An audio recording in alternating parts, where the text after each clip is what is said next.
Hello friends, welcome to global online Kannada. Friends, ಈ ಒಂದು ವಿಡಿಯೋದಲ್ಲಿ ನಾವು ಕರ್ನಾಟಕ ಸೆಟ್ 2023 ಮತ್ತು UGC ನೆಟ್ 2023ಗೆ ಹೆಲ್ಪ್ ಆಗುವಂತೆ ಟೀಚಿಂಗ್ ಆಪ್ಟಿಟ್ಯೂಡ್ ಬೋಧನಾ ಯೋಗ್ಯತೆಯ ಮೇಲೆ ಕನ್ನಡದಲ್ಲಿ ಥಿಯರಿ ಲೆಕ್ಚರ್ಸನ್ನು ಡಿಸ್ಕಷನ್ ಮಾಡ್ತಾ ಇದ್ದೀವಿ. ಸೊ ಯಾರೆಲ್ಲ ವಿದ್ಯಾರ್ಥಿಗಳು KSET ಆಗಿರ್ಬೋದು, UGC ನೆಟ್ ಆಗಿರ್ಬೋದು, ಪೇಪರ್ 1ಗಾಗಿ ಕನ್ನಡ ಮಾಧ್ಯಮದಲ್ಲಿ ಪ್ರಿಪ್ರೇಷನನ್ನು ಮಾಡ್ತಾ ಇದ್ದೀರಾ. ಸೊ ಈ ಒಂದು ವಿಡಿಯೋ ನಿಮಗೆ ತುಂಬಾ ಹೆಲ್ಪ್ಫುಲ್ ಆಗಿದೆ. ಸೊ ಅದೇ ರೀತಿ ಟೀಚಿಂಗ್ ಆಪ್ಟಿಟ್ಯೂಡ್ ಮೇಲೆ ಇದು ನಮ್ಮ ಮೊದಲನೇ ವಿಡಿಯೋ ಆಗಿದೆ. ಸೊ ಇನ್ನೂ ಹೆಚ್ಚಿನ ವಿಡಿಯೋಗಳನ್ನು ನಾವು ಅಪ್ಲೋಡ್ ಮಾಡ್ತೀವಿ. ಅದೇ ರೀತಿ ನೀವೇನಾದರೂ ಕರ್ನಾಟಕ ಸೆಟ್ ಅಥವಾ UGC ನೆಟ್ ಪೇಪರ್ 1ಗಾಗಿ ಪ್ರಿಪ್ರೇಷನ್ ಮಾಡ್ತಾ ಇದ್ರೆ ಈ ಒಂದು ಕ್ರ್ಯಾಶ್ ಕೋರ್ಸ್ ನಿಮಗೆ ಹೆಲ್ಪ್ಫುಲ್ ಆಗಿದೆ. ಸೊ ಈ ಒಂದು ಕ್ರ್ಯಾಶ್ ಕೋರ್ಸ್ನಲ್ಲಿ ನಾವು ಕಂಪ್ಲೀಟ್ ಥಿಯರಿ ಲೆಕ್ಚರ್ಸನ್ನು ಡಿಸ್ಕಸ್ ಮಾಡ್ತಾ ಇದ್ದೀವಿ. ಕಂಪ್ಲೀಟ್ ಸಿಲೆಬಸ್ ಮೇಲೆ MCQ ಲೆಕ್ಚರ್ಸ್ಗಳನ್ನು ನೀಡ್ತಾ ಇದ್ದೀವಿ. 40 ಮಾಕ್ ಟೆಸ್ಟ್ಗಳನ್ನು ನೀಡ್ತೀವಿ. ಕಂಪ್ಲೀಟಾಗಿ ನೋಟ್ಸನ್ನು ನೀಡ್ತಾ ಇದ್ದೀವಿ. ಸಾಲ್ಡ್ ಪ್ರೀವಿಯಸ್ ಇಯರ್ ಕ್ವಶನ್ ಪೇಪರ್ಸ್ಗಳನ್ನು ನೀಡ್ತಾ ಇದ್ದೀವಿ. ಇಂಗ್ಲೀಷ್ ಮತ್ತು ಕನ್ನಡ ಎರಡೂ ಲ್ಯಾಂಗ್ವೇಜ್ನಲ್ಲಿ ಈ ಒಂದು ಕೋರ್ಸ್ ನಿಮಗೆ ಅವೈಲೇಬಲ್ ಇದೆ. ಸೊ ನೀವು ಜಾಯ್ನ್ ಆಗಲು ಇಲ್ಲಿ ಕೊಟ್ಟಿರೋ ನಂಬರ್ಸ್ಗೆ ನೀವು ಕಾಂಟ್ಯಾಕ್ಟ್ಸ್ ಮಾಡ್ಬೋದು. ಸೊ ಇವಾಗ ಥಿಯರಿ ಲೆಕ್ಚರ್ಗೆ ಹೋಗೋಣ. If you want to join our full crash course, you can contact us. So in this video we are going to discuss about Bloom's taxonomy. So Bloom's taxonomy ಒಂದು ಇಲ್ಲಿಂದ ಪ್ರಶ್ನೆಗಳು ಬಂದೇ ಬರುವ ಸಾಧ್ಯತೆ ಹೆಚ್ಚಿರ್ತದೆ. ಸೊ ಈ ಒಂದು ಬ್ಲೂಮ್ಸ್ ಟ್ಯಾಕ್ಸಾನಮಿಯನ್ನು ಡಿಸ್ಕಸ್ ಮಾಡೋಣ. ಸೊ ಈ ಒಂದು Bloom taxonomy it is named after Benjamin Bloom. So ಇದು ಬೆಂಜಮಿನ್ ಬ್ಲೂಮ್ ಅವರ ಹೆಸರಿನ ಮೇಲೇ ಈ ಒಂದು ಟ್ಯಾಕ್ಸಾನಮಿಯನ್ನು ನೀಡಿದ್ದಾರೆ. ಸೊ ಇದನ್ನು ಅವರು 1956ರಲ್ಲಿ ಈ ಬ್ಲೂಮ್ಸ್ ಟ್ಯಾಕ್ಸಾನಮಿಯನ್ನು ನೀಡ್ತಾರೆ. ಸೊ ಬ್ಲೂಮ್ಸ್ ಟ್ಯಾಕ್ಸಾನಮಿ ಅಂತಂದರೆ it is a set of 3 hierarchical models used to classify educational learning objectives into levels of complexity and specificity. So here Bloom's has classified the educational objectives into 3 hierarchical stages. So ಇಲ್ಲಿ Bloom ಅವರು ಏನು ಮಾಡಿದ್ದಾರೆ, ಈ ಶಿಕ್ಷಣದ ಕಲಿಕೆಯ ಉದ್ದೇಶಗಳನ್ನು 3 ವಿಧಗಳಲ್ಲಿ ವಿಂಗಡಣೆ ಮಾಡಿ ನಮಗೆ ನೀಡಿದ್ದಾರೆ. So these 3 hierarchical stages are: one is cognitive domain, then affective domain, another one is sensory domain. ಈ 3 ಯೋಜನೆಗಳು, 3 ಹಂತಗಳು: ಕಾಗ್ನಿಟಿವ್ ಹಂತ, ಅಫೆಕ್ಟಿವ್, ಅದೇ ರೀತಿ ಮೂರನೇದು sensory domain. So let us move to the first domain, that is cognitive domain. So cognitive domain means it is related to knowledge and the development of intellectual skills. So ಈ ಒಂದು domain, cognitive domain ಏನಿದೆಲ್ಲ, ಇದು ವಿದ್ಯಾರ್ಥಿಗಳ ಜ್ಞಾನ ಮತ್ತು ಅವರ intellectual ಸ್ಕಿಲ್ಗೆ ಸಂಬಂಧಪಟ್ಟಿರ್ತದೆ. Here students are going to recall recognition of facts, procedure, patterns and concept. So ಇಲ್ಲಿ ವಿದ್ಯಾರ್ಥಿಗಳು ವಿಷಯಗಳನ್ನು, ಮಾಹಿತಿಗಳನ್ನು ಏನು ಸಿದ್ಧಾಂತಗಳನ್ನು ಏನು ಮಾಡ್ತಾ ಇದ್ದಾರೆ, ರಿಕಾಲ್ ಮಾಡ್ತಾ ಇದ್ದಾರೆ, ಪುನರ್ಮನನ ಮಾಡ್ತಾ ಇದ್ದಾರೆ. So these are the stages. ಇದು ಓಲ್ಡ್ ವರ್ಷನ್ ಆಗಿತ್ತು, ಇದು ನ್ಯೂ ವರ್ಷನ್ ಆಗಿದೆ. ಸೊ ಓಲ್ಡ್ ವರ್ಷನ್ ಪ್ರಕಾರ first stage is knowledge, second stage is comprehension, third stage is application, fourth is analysis, synthesis, and the last stage is evaluation. So this is new version. So new version is remembering, understanding, applying, analysing, evaluating. then one more stage is creating. So this is about new. Please remember both the versions here. So ಈ ಎರಡು ವರ್ಜನ್ಗಳನ್ನು ನೀವು ನೆನಪಿನಲ್ಲಿ ಇಡಬೇಕು. So let us discuss the stages of cognitive domain. So as you all know, so ಈ ಸ್ಟೇಜಸನ್ನು ನೀವು ಈ chronology ಪ್ರಕಾರ ನೆನಪಿನಲ್ಲಿ ಇಡಬೇಕಾಗ್ತದೆ. So here the first one is knowledge. We are discussing about old stage. So first one is knowledge. So knowledge involves recognizing and remembering the facts, terms, basic concepts or answers without necessarily understanding what they mean. So here students are just going to remember whatever they have studied, yes, and they are not going to understand the things here, whatever they have crammed the facts or information.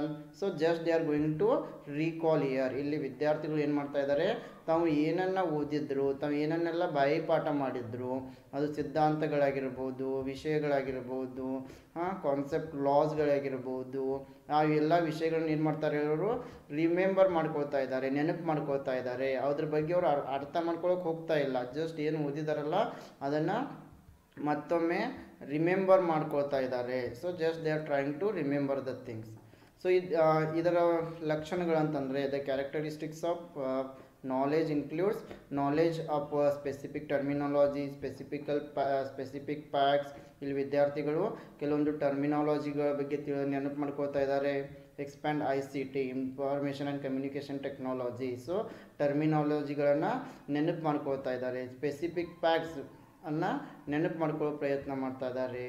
Knowledge of ways and means of dealing with specific conventions, trends, sequences and classification of categories. So here they are going to recall their knowledge on all these things. So ಏನೆಲ್ಲ ಓದಿದ್ದಾರೆ, S ಅದನ್ನೆಲ್ಲ ಏನು ಮಾಡ್ಕೊಳ್ತಾ ಇದ್ದಾರೆ, ಇಲ್ಲಿ ನೆನಪು ಮಾಡ್ಕೊಳ್ತಾ ಇದ್ದಾರೆ. So knowledge of the universals and abstractions in a field, principles, generalization, theory, structures. So students are going to remember the learned information related to principle, theory, structure, generalizations, etc. So ಇಲ್ಲಿ ವಿದ್ಯಾರ್ಥಿಗಳು ಏನೆಲ್ಲ ಕಲ್ತಿದ್ದಾರೆ ಅದನ್ನೆಲ್ಲ ನೆನಪು ಮಾಡಿಕೊಳ್ಳುವ ಪ್ರಯತ್ನವನ್ನು ಈ ಹಂತದಲ್ಲಿ ಮಾಡ್ತಾ ಇದ್ದಾರೆ. ಸೊ ಇದು ಮೊದಲನೇ ಹಂತ. ಎಕ್ಸಾಂಪಲ್ ಅಂತಂದರೆ name the 3 varieties of apples. So if I ask you which are the 3 varieties of apples, then you will try to remember and tell. So this is about knowledge. So ಇಲ್ಲಿ ಆ್ಯಪಲ್ನ 3 ಪ್ರಕಾರಗಳನ್ನು ತಿಳಿಸಿ ಅಂತ ನಾನು ನಿಮಗೆ ಕೇಳಿದರೆ ಇದು ವಿದ್ಯಾರ್ಥಿಗಳು ಏನು ಮಾಡ್ತಾರೆ, ಆ್ಯಪಲ್ನ 3 ಪ್ರಕಾರಗಳನ್ನು ಹಿಂದೆ ಓದಿರ್ತಾರೆ, ಅದನ್ನು ನೆನಪು ಮಾಡಿಕೊಳ್ಳುವ ಪ್ರಯತ್ನವನ್ನು ಮಾಡ್ತಾರೆ. So let us move to the second stage ಬಂದುಬಿಟ್ಟು comprehension. So in this stage it involves demonstrating an understanding of facts and ideas by organizing, summarizing, translating, generalizing and giving descriptions and stating the main ideas. Here the students are going to understand the things and they are organizing the material.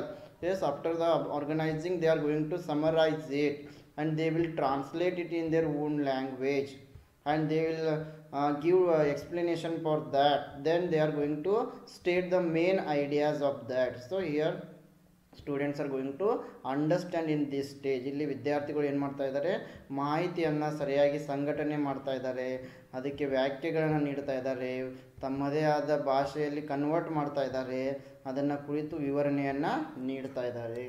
So example, summarize the identifying characteristics of golden delicious apple and Granny Smith apples. Yes, there are 2 types of apple. One is golden delicious apple, another one is Granny Smith apple. If I ask you to identify the characteristics, yes, students have understood the characteristics, so they are just going to tell these characteristics in their own words. So ಇಲ್ಲಿ ನಿಮಗೆ golden delicious apple ಮತ್ತು ಗ್ರೇನಿ Smith ಆ್ಯಪಲ್ನ ಲಕ್ಷಣಗಳನ್ನು ವಿವರಿಸಿರಿ ಅಂತ ಕೇಳಿದ್ರೆ ವಿದ್ಯಾರ್ಥಿಗಳು ಏನು ಮಾಡ್ತಾರೆ, ಇವಾಗ ಆಗಲೇ ಈ 2 ಆ್ಯಪಲ್ಗಳ ಲಕ್ಷಣಗಳ ಬಗ್ಗೆ ಅವರು ಓದಿದ್ದಾರೆ, ಅದ್ರ ಬಗ್ಗೆ ತಿಳ್ಕೊಂಡಿದ್ದಾರೆ, ತಮ್ಮದೇ ಆದ ಭಾಷೆಯಲ್ಲಿ ಅವರು ಗುಣಲಕ್ಷಣಗಳನ್ನು ಹೇಳ್ತಾರೆ.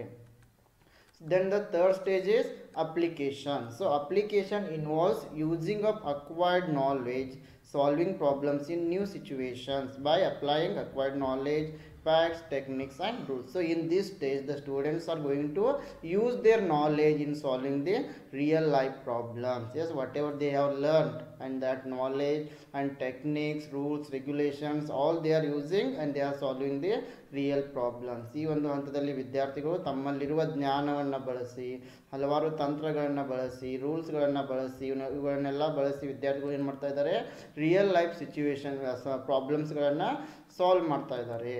So learners should be able to use prior knowledge to solve the problems, identify the connections and relationships and how they apply in new situations. Here students are going to use their previous learned knowledge to solve their problems. ಇಲ್ಲಿ ವಿದ್ಯಾರ್ಥಿಗಳು ಈಗಾಗಲೇ ತಾವು ಕಲಿತಿರುವ ಜ್ಞಾನವನ್ನು ಬಳಸಿ ಏನು ಮಾಡ್ತಾ ಇದ್ದಾರೆ, real life ಪ್ರಾಬ್ಲಮ್ಸ್ಗಳನ್ನು solve ಮಾಡ್ತಾ ಇದ್ದಾರೆ.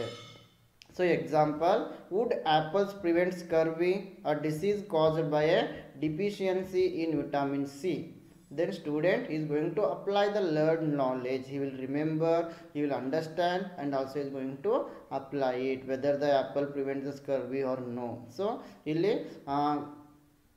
ಆ್ಯಪಲ್ಗಳನ್ನು ತಿನ್ನುವುದರಿಂದ ಸ್ಕರ್ವಿ ಎಂಬ ರೋಗವನ್ನು ನಾವು ನಿಯಂತ್ರಣ ಮಾಡಬಹುದೇ ಎಂಬುದನ್ನು ಕೇಳಿದ್ರೆ ವಿದ್ಯಾರ್ಥಿ ಏನೆಲ್ಲ ಓದಿದ್ದಾನೆ ನೆನಪು ಮಾಡ್ಕೊಳ್ತಾನೆ, ಅಂಡರ್ಸ್ಟ್ಯಾಂಡ್ ಮಾಡ್ಕೊಳ್ತಾನೆ, ಅದೇ ರೀತಿ ಈ ಒಂದು ಆ್ಯಪಲ್ ಸ್ಕರ್ವಿ ರೋಗವನ್ನು ನಿಯಂತ್ರಣ ಮಾಡ್ತದೋ ಇಲ್ಲೋ ಎಂಬುದಕ್ಕೆ ಉತ್ತರವನ್ನು ನೀಡ್ತಾ ಇದ್ದಾನೆ. ಸೊ ಇವನು ಇಲ್ಲಿ ತನಗಿರುವ ಜ್ಞಾನವನ್ನು ಅಪ್ಲೈ ಮಾಡ್ತಾ ಇದ್ದಾನೆ. ನೆಕ್ಸ್ಟ್ ಸ್ಟೇಜ್ ಬಂದುಬಿಟ್ಟು ಅನಲೈಸಿಸ್, ವಿಶ್ಲೇಷಣೆಯನ್ನು ಮಾಡ್ತಾನೆ. So analysis involves examining and breaking information into component parts, determining how the parts relate to one another, identifying motives or causes, making inferences, and finding evidence to support generalizations. Yes, here the student is going to divide the subject into different parts, and he is going to understand all those parts. He is going to relate it one another. He will find the causes, he will identify the solutions, he will make an inference, he will give a statement on it, and he is going to support the generalization. So analysis ಹಂತದಲ್ಲಿ ವಿದ್ಯಾರ್ಥಿ ಏನು ಮಾಡ್ತಾನೆ, ಯಾವುದೇ ಒಂದು ವಿಷಯವನ್ನು ವಿವಿಧ ಸಬ್ ಪಾರ್ಟ್ಗಳನ್ನಾಗಿ divide ಮಾಡ್ತಾನೆ, ಅದ್ರ ಬಗ್ಗೆ ಅಧ್ಯಯನವನ್ನು ಮಾಡ್ತಾನೆ, ಅದರಲ್ಲಿ ಎಲ್ಲ ಸಬ್ ಪಾರ್ಟ್ಸ್ಗಳ ನಡುವೆ ಒಂದು ಸಂಬಂಧವನ್ನು ಏರ್ಪಡಿಸ್ತಾನೆ, ಸರಿಯಾಗಿ ಅಧ್ಯಯನ ಮಾಡ್ತಾನೆ, ಕಾರಣ ಪರಿಣಾಮಗಳನ್ನು ಹುಡುಕ್ತಾನೆ, ಅದ್ರ ಬಗ್ಗೆ ಸರಿಯಾದ ಒಂದು ಸ್ಟೇಟ್ಮೆಂಟನ್ನು ನೀಡ್ತಾನೆ. ಸೊ ಜನರಲೈಸೇಷನ್ ಅಂದರೆ ಆ ಸಿದ್ಧಾಂತಗಳನ್ನು ಸಪೋರ್ಟ್ ಕೂಡ ಮಾಡ್ತಾನೆ. ಸೊ ಇದರ characteristics, here the students are going to analyse the elements, ವಿಷಯಗಳನ್ನ ವಿಶ್ಲೇಷಣೆ ಮಾಡ್ತಾ ಇದ್ದಾರೆ. They are going to analyse the relationship, ಹಲವಾರು ವಿಷಯಗಳ ನಡುವೆ, ಸಂಗತಿಗಳ ನಡುವೆ ಸಂಬಂಧವನ್ನು ವಿಶ್ಲೇಷಣೆ ಮಾಡ್ತಾ ಇದ್ದಾರೆ. Analysis of organisation, they are going to organise the details here.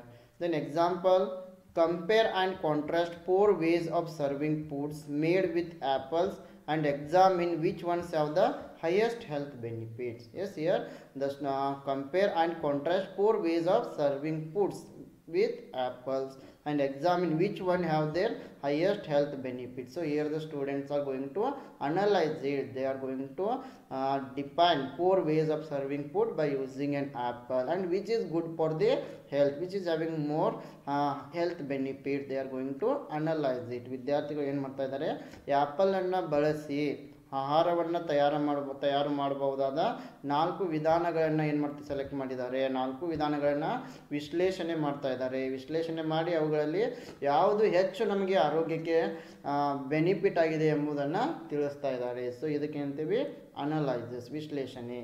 Then the next stage is synthesis. Synthesis involves building a structure or pattern from diverse elements. So it also refers to the act of putting parts together from a whole. So in analysis he has divided the subject into different parts, and in synthesis again he is going to put together. So analysis ನಲ್ಲಿ ಅವನು ವಿಷಯವನ್ನು ವಿವಿಧ ಸಬ್ ಪಾರ್ಟ್ಗಳನ್ನಾಗಿ divide ಮಾಡಿ ಅಭ್ಯಾಸ ಮಾಡಿರ್ತಾನೆ. ಆ ಎಲ್ಲ ಸಬ್ ಪಾರ್ಟ್ಗಳನ್ನು ಸಿಂಥೆಸಿಸ್ನಲ್ಲಿ, ಸಂಶ್ಲೇಷಣೆಯಲ್ಲಿ ಏನು ಮಾಡ್ತಾನೆ, ಒಟ್ಟುಗೂಡಿಸ್ತಾನೆ. So its characteristics, production of a unique communication, ಇಲ್ಲಿ ಒಂದು ಯುನಿಕ್ ಸಮೂಹನ ಏರ್ಪಡ್ತದೆ. Production of a plan or proposed set of operations, derivation of a set of abstract relations, ಇಲ್ಲಿ ಒಂದು ಹೊಸ ಸಂಬಂಧವನ್ನು ಕಂಡುಹಿಡಿತಾನೆ. Example, convert an unhealthy recipes for apple pie to a healthy recipe by replacing your choice of ingredients. Yes, here one unhealthy recipe of an apple is there, and student is going to convert it into healthy recipe by changing the ingredients. ಇಲ್ಲಿ ಒಂದು ಆ್ಯಪಲ್ನಿಂದ ಒಂದು unhealthy recipe ಇದೆ. S, ಒಂದು apple juice ಇದೆ ಅಂತ ತಿಳ್ಕೊಳ್ಳಿ, ಅದು ಹೆಲ್ತಿಗೆ ಅನ್ಹೆಲ್ತಿ ಇದೆ, ಅದು ಸರಿಯಾಗಿಲ್ಲ. ಸೊ ಅದರಲ್ಲಿ ಇಂಗ್ರೀಡಿಯೆಂಟ್ಸ್, ಅದರಲ್ಲಿ ಏನೇನು ಬಳಕೆ ಮಾಡಿದಾರೋ ಅವನ್ನೆಲ್ಲ ಚೇಂಜ್ ಮಾಡಿ ವಿದ್ಯಾರ್ಥಿ ಏನು ಮಾಡ್ತಾನೆ, ಹೆಲ್ತ್ಗೆ ಒಳ್ಳೆಯವಾಗಿರುವಂಥ ರೆಸಿಪಿಯನ್ನು ತಯಾರು ಮಾಡ್ತಾನೆ. So it is synthesis. So argue for the health benefits of using the ingredients you choose versus the original ones. Yes, students are going to argue with these ingredients. ಇಲ್ಲಿ ವಿದ್ಯಾರ್ಥಿಗಳು ಏನೆಲ್ಲ ಇಂಗ್ರೀಡಿಯೆಂಟ್ಸನ್ನು ಬಳಕೆ ಮಾಡ್ತಾ ಇದ್ದಾರೆ, ಅವು ಹೆಲ್ತ್ಗೆ ಎಷ್ಟು ಬೆನಿಫಿಟ್ ಇವೆ ಎಂಬುದರ ಮೇಲೆ ಆರ್ಗ್ಯುಮೆಂಟ್ಸ್ಗಳನ್ನು ಮಾಡ್ತಾ ಇದ್ದಾರೆ. So the last stage is evaluation. Evaluation involves presenting and defending opinions by making judgments about information, the validity of ideas or quality of work based on a set of criteria. So ಇಲ್ಲಿ ಮೌಲ್ಯಮಾಪನ ಕಾರ್ಯ. So here presenting and defending opinions by making judgment. Here the students are going to give judgment about the information, about any idea, about any work. So ಇಲ್ಲಿ ವಿದ್ಯಾರ್ಥಿಗಳು ಮೌಲ್ಯಮಾಪನವನ್ನು ನೀಡ್ತಾ ಇದ್ದಾರೆ. ಯಾವುದೇ ಒಂದು ವಿಷಯದ ಮೇಲೆ, ಯಾವುದೇ ಒಂದು ಸಂಗತಿಯ ಮೇಲೆ ಮೌಲ್ಯಮಾಪನವನ್ನು ಮಾಡಲಾಗ್ತದೆ. And these characteristics include evaluation includes judgment in terms of internal evidence other in and also in the terms of external evidence. ಈ ಒಂದು ಮೌಲ್ಯಮಾಪನ ಇಂಟರ್ನಲಿ ಆಗಿರ್ಬೋದು ಮತ್ತು ಎಕ್ಸ್ಟರ್ನಲ್ ಕೂಡ ಆಗಿರ್ಬೋದು.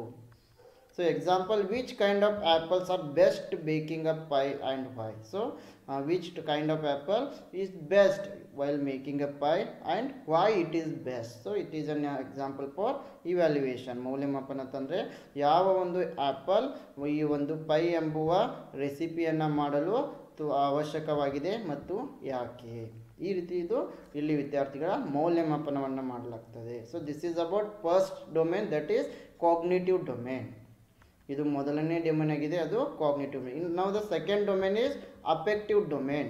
So second domain affective domain. Affective domain means it is related to emotions of the people, feelings of the people, and here the way people react emotionally and their ability to feel or other living things, pain or joy. So this affective domain is related to emotional feelings of the people.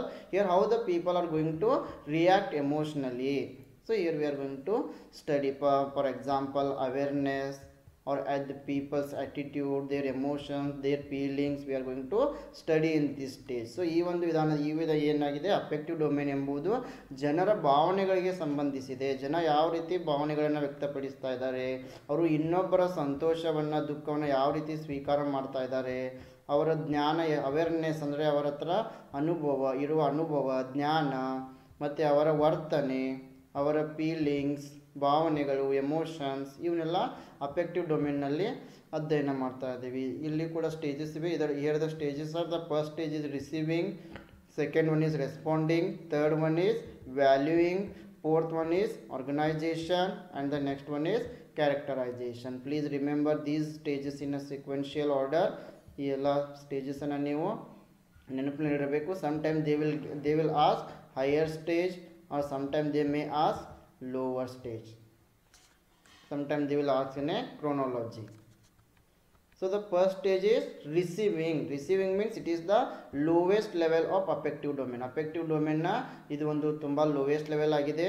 So here the students passively pay attention. Receiving ನಲ್ಲಿ here students are not active, ಅವರು ನಿರಾಸಕ್ತಿಯಿಂದ ಪಾಠವನ್ನು ಕೇಳ್ತಾ ಇದ್ದಾರೆ. Without this level no learning can occur. ಅದೇ ರೀತಿ ಈ ಒಂದು level ಇಲ್ಲದೆ ಕಲಿಕೆಯು ಕೂಡ ಸಾಧ್ಯವಾಗೋದಿಲ್ಲ. Receiving is about the students memory and recognition as well. So here students are just going to recall the information. So students ಏನು ಮಾಡ್ತಾರೆ, ಇಲ್ಲಿ ಹಿಂದೆ ಓದಿದ್ದನ್ನೆಲ್ಲ ನೆನಪು ಮಾಡಿಕೊಳ್ಳುವ ಪ್ರಯತ್ನವನ್ನು ಕೂಡ ಮಾಡ್ತಾ ಇದ್ದಾರೆ. Next, responding means the students actively participate in the learning process and not only attends to a stimulus, the student also react in some way. So ಈ ರೆಸ್ಪಾಂಡಿಂಗ್ ಸ್ಟೇಜ್ನಲ್ಲಿ ವಿದ್ಯಾರ್ಥಿ ಏನು ಮಾಡ್ತಾ ಇದ್ದಾನೆ, ಆ್ಯಕ್ಟಿವ್ ಆಗಿ ಲರ್ನಿಂಗ್ನಲ್ಲಿ ಪಾಲ್ಗೊಳ್ತಾ ಇದ್ದಾನೆ. ಶಿಕ್ಷಕರು ಏನು ಹೇಳ್ತಾ ಇದ್ದಾರೆ ಅದನ್ನು ಸರಿಯಾಗಿ ಕೇಳ್ತಾ ಇದ್ದಾನೆ, ಅದಕ್ಕೆ ಪ್ರತಿಕ್ರಿಯೆಯನ್ನು ಕೂಡ ನೀಡ್ತಾ ಇದ್ದಾನೆ, ಅದನ್ನು ಅರ್ಥ ಮಾಡಿಕೊಳ್ತಾನೆ ಮತ್ತು ಅದಕ್ಕೆ ಪ್ರತಿಕ್ರಿಯಿಸ್ತಾ ಇದ್ದಾನೆ. So the third stage is valuing. So here the students attaches a value to an object, phenomena or piece of information. So ಯಾವುದೇ ಒಂದು ಮಾಹಿತಿಗೆ ಹೆಚ್ಚಿನ ಮಾಹಿತಿಯನ್ನು ಇಲ್ಲಿ ವಿದ್ಯಾರ್ಥಿ ಸೇರಿಸ್ತಾ ಇದ್ದಾನೆ.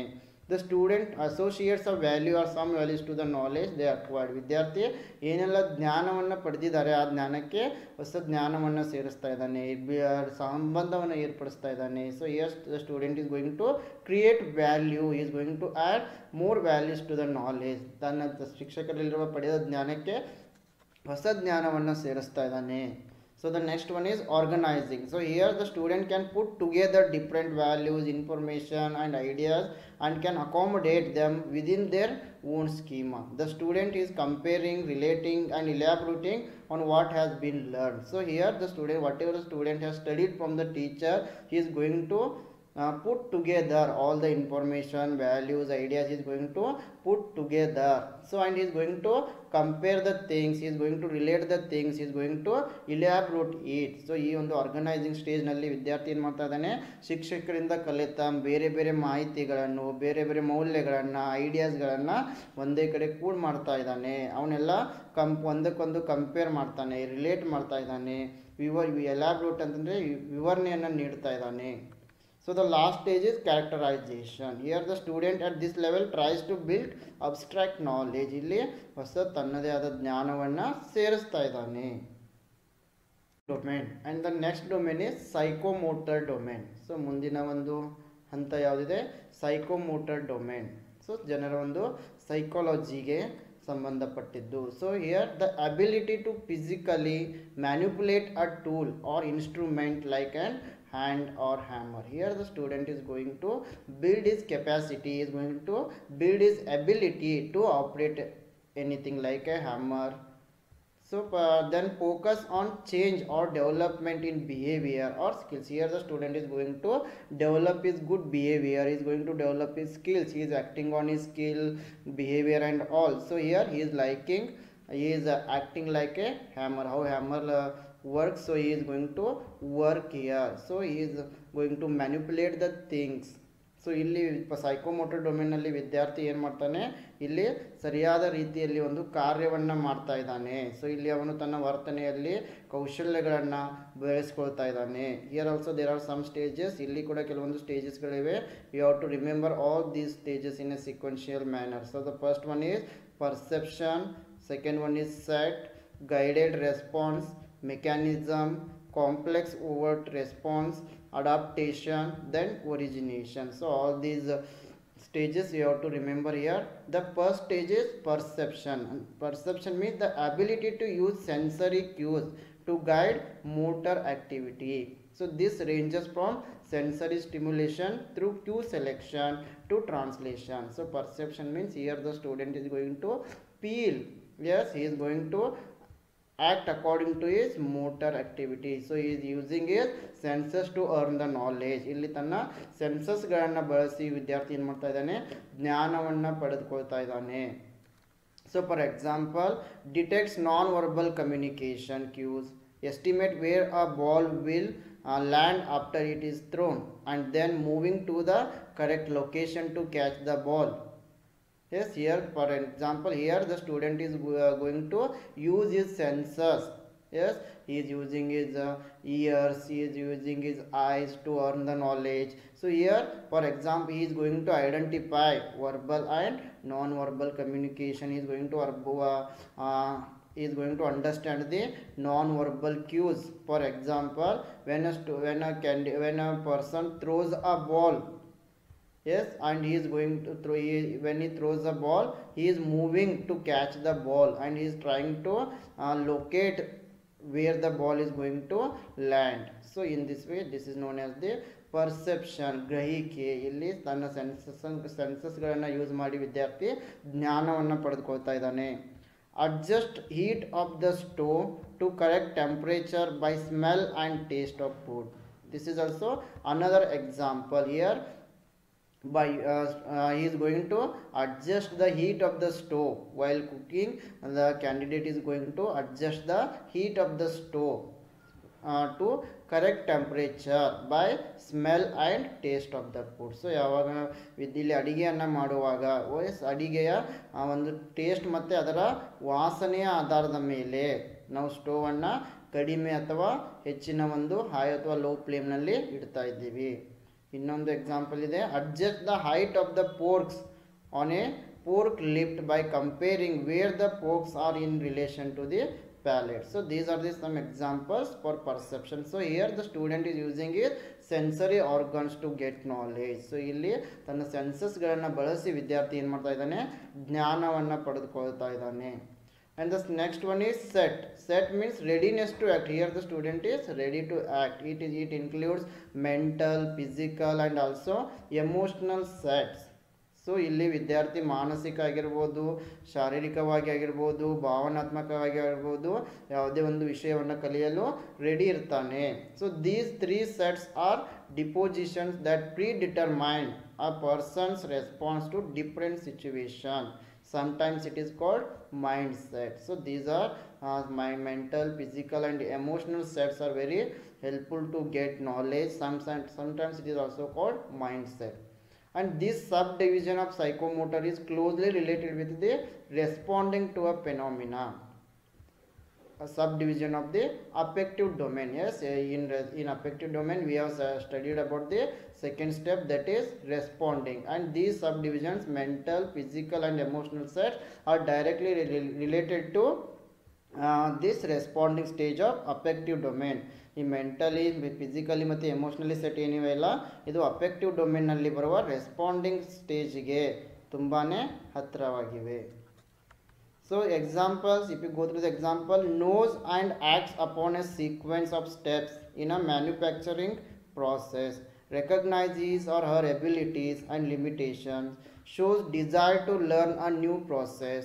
So here, for example, the student will come to know and he will act upon the sequence of steps in a manufacturing process. Whenever students visits a company or a factory, he is trying to get the steps of the preparation of items. He is acting upon it.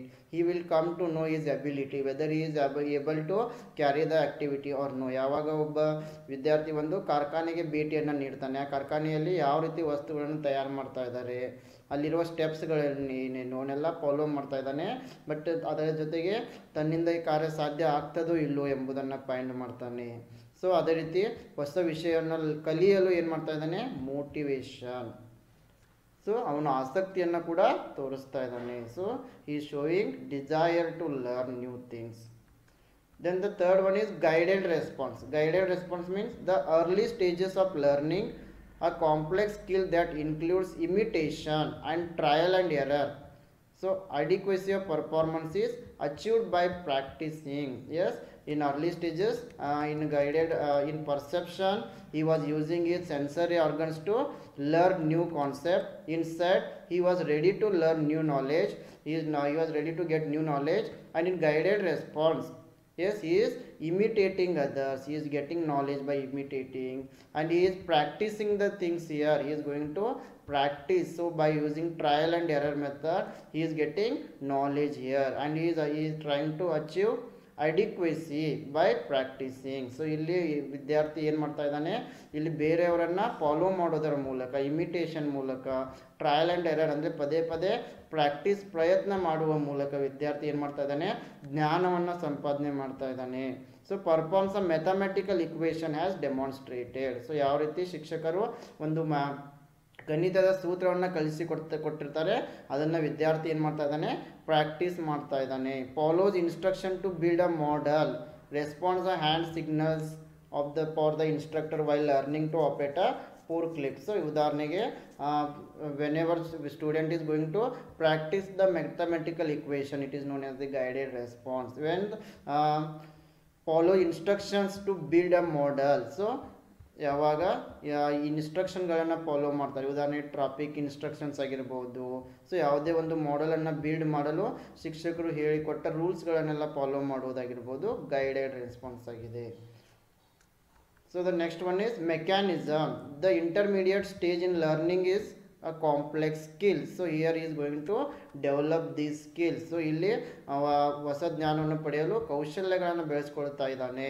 So learned responses have become habitual and the movements can be performed with some confidence and proficiency. Here he is going to operate, he is going to learn the new things with confidence. Yes, in guided response he was trying to achieve by practicing. For example, he was practicing how to ride a bicycle. So ಇಲ್ಲಿ ಒಂದು ಅವನು ಸೈಕಲನ್ನು ಯಾವ ರೀತಿ ಓಡಿಸ್ಬೇಕು ಎಂಬುದರ ಬಗ್ಗೆ ಕಲಿತಾ ಇದ್ದ, ವಾಪಸ್ ಪ್ರಯತ್ನವನ್ನು ಪಡ್ತಾ ಇದ್ದ. ಇಲ್ಲಿ ಏನು ಮಾಡ್ತದೆ, ಅವನಿಗೆ ಸ್ವಲ್ಪ ಕಾನ್ಫಿಡೆನ್ಸ್ ಬರ್ತದೆ. So by practicing it will become habit and he is going to perform the task with confidence. Example, use a personal computer. Yes, for example, first time when we bring a new computer, we didn't know how to operate it, but in this stage he will start operating it by doing practice. So ಇಲ್ಲಿ ಹೊಸ ಒಂದು ಕಂಪ್ಯೂಟರ್ನ operate ಮಾಡಲು ಕಲಿತಾನೆ.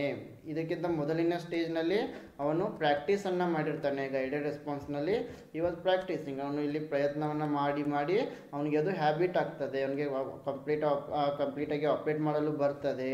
Repairing leaking tap ಆಗಿರ್ಬೋದು, car driving ಕಲಿಯೋದಾಗಿರ್ಬೋದು, ಇಲ್ಲಿ ಅವನಿಗೆ ಒಂದು perfectness ಬರ್ತದೆ.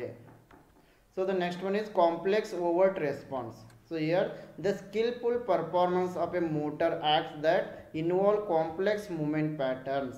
Proficiency is indicated by a quick, accurate and highly coordinated performance requiring a minimum energy. Yes, here the students is going to learn the things at very less energy, because here he is acting on full confidence. For example, he is riding the bicycle with full confidence. here ಇಲ್ಲಿ ಅವನ cycle ಓಡಿಸೋದನ್ನು ಸರಿಯಾಗಿ ಕಲಿತು ಬಿಟ್ಟಿರ್ತಾನೆ, ಅದ್ರ ಮೇಲೆ ಅವನಿಗೆ ಅಕ್ಯುರೆನ್ಸಿ ಬಂದಿರ್ತದೆ. So quick ಆಗಿ accurate ಆಗಿ ಅವನು ಬೈಸಿಕಲನ್ನು ಓಡಿಸ್ತಾನೆ, ಕಡಿಮೆ ಸಾಮರ್ಥ್ಯವನ್ನು ಇಲ್ಲಿ ನೀಡ್ತಾ ಇದ್ದಾನೆ. ಅದೇ ರೀತಿ ಇಲ್ಲಿ ಯಾವುದೇ ಒಂದು ವಿಷಯದ ಬಗ್ಗೆ ಅವನು ಆಳವಾದ ಜ್ಞಾನವನ್ನು ಪಡೆದಿರ್ತಾನೆ. So this category includes performing without hesitation and automatic performance. ಇಲ್ಲಿ ಅವನು ಯಾವುದೇ ರೀತಿ ಸಂಕೋಚ ಇಲ್ಲದೆ ಕಾರ್ಯವನ್ನು ಮಾಡ್ತಾ ಇದ್ದಾನೆ. So here he is performing without hesitation. So ಹೊಸ ವಿಷಯವನ್ನು ಕಲಿಯಲು ಅವನಿಗೆ ಯಾವುದೇ ರೀತಿ ಹೆಸಿಟೇಷನ್ ಇಲ್ಲ. For example, players will often utter sounds of satisfaction or expletives as soon as they hit a tennis ball or throw a football, because they can tell by the feel of the act what the result will produce. This is known as a complex overt response. Here they are very confident. For example, whenever you are going to park your car in a parking spot, or operating computer very quickly and accurately, display competency while playing a piano. So ನೀವು ಯಾವಾಗ ಕಂಪ್ಯೂಟರ್ನ operate ಮಾಡ್ತಿದ್ರೆ very quick ಆಗಿ ಮತ್ತು ಕರೆಕ್ಟಾಗಿ operate ಮಾಡ್ತೀರಿ, ನೀವು ಮೊಬೈಲನ್ನು operate ಮಾಡ್ತೀರಿ. ಸೊ ಸರಿಯಾಗಿ ಇಲ್ಲಿ ಒಂದು ಕಾನ್ಫಿಡೆನ್ಸ್ ಇರ್ತದೆ, ಕ್ವಿಕ್ ಆಗಿ ಅಕ್ಯುರೇಟ್ ಆಗಿ ಇಲ್ಲಿ ನಾವು ಮೊಬೈಲ್ಗಳನ್ನು ಲ್ಯಾಪ್ಟಾಪ್ಗಳನ್ನು ಆಪ್ರೇಟ್ ಮಾಡೋದಾಗಿರ್ಬೋದು. So the next stage is adaptation. Adaptation means skills are well developed here and the individual can modify movements patterns to fit special requirements. ಇಲ್ಲಿ ಆಲ್ರೆಡಿ ವಿದ್ಯಾರ್ಥಿಗಳಿಗೆ ಎಲ್ಲ ಕೌಶಲ್ಯಗಳನ್ನು ಅವರು ಸರಿಯಾಗಿ ಕಲಿತುಕೊಂಡಿದ್ದಾರೆ, and they are also using special skills here. So example, responds effectively to unexpected experiences, modifies instruction to meet the needs of the learners. So here they are going to modify the things whatever they have learned by the teachers, they are going to modify it. ಅವರು ಏನು ಜ್ಞಾನವನ್ನು ಪಡೆದುಕೊಂಡಿದ್ದಾರೆ ಅದಕ್ಕೆ ಹೊಸ ಜ್ಞಾನವನ್ನು ಅವರು ಸೇರಿಸ್ತಾ ಇದ್ದಾರೆ, ಹೊಸ ಅನುಭವಗಳನ್ನು ಸೇರಿಸ್ತಾ ಇದ್ದಾರೆ. For example, perform a task with a machine that was originally intended for the purpose. The machine is not damaged and there is no danger in performing the new task. Here the student is operating a machine without making any errors. ಇಲ್ಲಿ ಯಾವುದೇ ತಪ್ಪುಗಳನ್ನು ಮಾಡದೆ ವಿದ್ಯಾರ್ಥಿ bicycle ಓಡಿಸೋದನ್ನು ಕಲಿತಿದ್ದಾನೆ ಅಂತ ಹೇಳ್ಬೋದು. So the next stage is origination. So origination means creating a new movement patterns to fit a particular situation or specific problem. Learning outcome emphasize on creativity based upon highly developed skills. So in the stage of origination, the student is going to develop high level skills, and here he is giving emphasis for creativity. Yes, and here he is giving new movement of patterns, means new level of knowledge he is giving. So example, construct a new set of or pattern of movements organized around a novel concept or theory. So here he is going to create his own theory. ಇಲ್ಲಿ ತನ್ನದೇ ಆದ ಒಂದು ಸಿದ್ಧಾಂತವನ್ನು ರಚನೆ ಮಾಡ್ತಾ ಇದ್ದಾನೆ. So develop a new and comprehensive training programme, ತನ್ನದೇ ಆದ ಒಂದು ಟ್ರೈನಿಂಗ್ ಪ್ರೋಗ್ರಾಮನ್ನು ವಿದ್ಯಾರ್ಥಿ ನೀಡ್ತಾ ಇದ್ದಾನೆ. Create a new gymnastic routine. So in this way, here he is very confident, and also he is adding new knowledge to the existing knowledge. He is giving emphasis for creativity. So this is about Bloom's taxonomy. So next let us move to the teaching methods. So in the next class we will discuss about teaching methods. Thank you.